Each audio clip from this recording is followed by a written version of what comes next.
Well now, if you wanted to see a film in which Hugh Jackman penetrates about 100 dudes just with his fists, then you're a twisted individual, but this film is definitely for you. Yes, it's time to talk about the brand new Wolverine-centric film Logan, written and directed by James Mangold. This film is a special one because it's a swan song for the character of Wolverine, and it's the last film that Hugh Jackman and Patrick Stewart have signed up for within the X-Men franchise. So it's fitting that Logan is a film that breaks the mould and takes things in a new direction, but it does still keep the usual superhero formula, and I'm going to get into that in a bit. The story follows Logan, who has since retired the mantle of Wolverine, and the X-Men are pretty much gone, mutants are almost extinct, and this is set in the year of 2029, so it's in the near future, and the world does not look as colourful and fun-packed as it did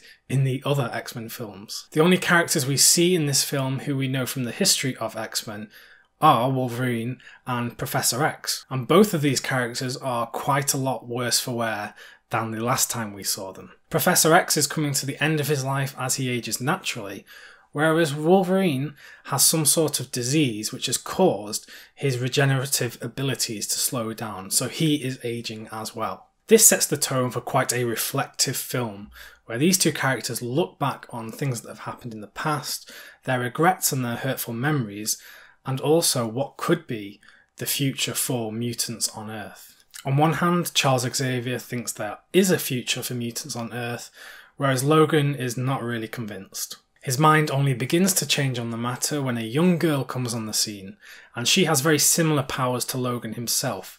She's been tracked by Professor X, and she is in big trouble as people are chasing her, and of course, Logan is set on the mission to protect her. I mentioned before that this is a reflective film, and that's probably what I love about it the most. Not only does this film look back on the character of Wolverine and the X-Men, it also looks back on a world in which people strive to just be themselves and fight against oppression, but in the end they lost. This movie takes a lot of inspiration from the Western genre and also from the post-apocalyptic genre, which is interesting because humans aren't on the brink of extinction in this film, and it isn't a film about saving the world. It's the mutants that are close to being wiped out, and that sets the tone and pace of the film as a last-ditch attempt to save the future of the mutant race. I don't just describe this film as a western because it's set in deserts.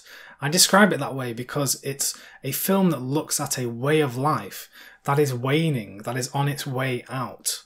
Just as westerns look at the way of life of a cowboy coming to an end as industrialization happens, Logan looks at the way of life of mutants on the way out and what a world would be like after the fact. Now, Logan wouldn't be a Wolverine or an X-Men film without lots of action, and the action in this is so crunchy. What I mean by this is you see skulls getting crushed, you see limbs coming off left, right and centre, and you see people just pinned down, pierced by loads of different sharp objects. The choreography of all of the action was brilliant, and it's just great to see Hugh Jackman slice up a load of bad guys. The only downside with this film for me is that I had quite high expectation going in that Logan was going to be something wildly and radically different. Yes, it was different in that it was more pensive, more reflective, a bit slower in pace as well, but it was still the same old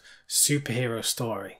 It's still a story of them versus us, the mutants trying to survive against human oppression. It's also still a story about defense, not defending a place, but defending a way of life and actually defending a person, defending this little girl. Overall, I think Logan is a good film. It's not wildly excellent and it's not radically different.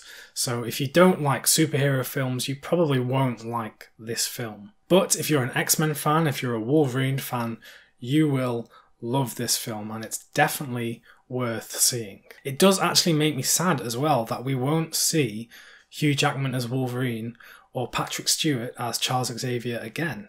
These are characters that they've played for 16 or 17 years, and I've grown up with them. That truly does make me sad. Okay, those were my thoughts on Logan. If you've seen the film, please let me know what you think about it in the comments below. And if you like these videos of mine, don't forget to subscribe to the channel because that really does help me out. I'll be back with more films very soon, but until then, have a good time watching films, everyone.